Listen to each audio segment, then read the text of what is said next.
क्या मीरा अपनी नई फिल्म सलमान खान के साथ करेंगी? अदाकारा मीरा ने अपनी सोशल मीडिया पोस्ट पर आने वाली नई फिल्म का मुबहम इशारा दिया है, जिसके लिए बॉलीवुड स्टार सलमान खान का भी शुक्रिया अदा किया। मीरा अपनी अदाकारी के साथ साथ अपने बयानात और अंग्रेजी बोलने की कोशिश में गलतियों के बायस भी शोहरत रखती हैं।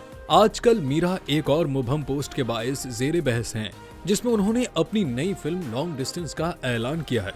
इंस्टाग्राम पोस्ट में अदाकारा मीरा ने सलमान खान और उनके वालिद सलीम खान का शुक्रिया भी अदा किया, जिन्होंने उनकी फिल्म का स्क्रिप्ट पढ़ा। अदाकारा मीरा के बकौल ये स्क्रिप्ट न दिखाई देने वाली स्याही इनविजिबल इंक से लिखा गया था।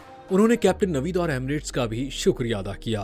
मीरा की इस मुबहम पोस्ट से ये गुमान भी होता है कि उनकी फिल्म लॉन्ग डिस्टेंस के लिए नवीद और एमिरेट्स ने सरमायाकारी की है। सोशल मीडिया सारिफीन भी अदाकारा मीरा की इस मुबहम पोस्ट से कंफ्यूजन का शिकार हो गए। ज्यादातर सारिफीन ने पूछा कि आखिर आप कहना क्या चाहती हैं। अदाकारा मीरा ने फिल्म के उन्वान या तफसीलात का जिक्र नहीं किया, जिसकी वजह से उनके मद्दाह और नाक़िदीन मजीद वजाहत के मुंतज़िर हैं।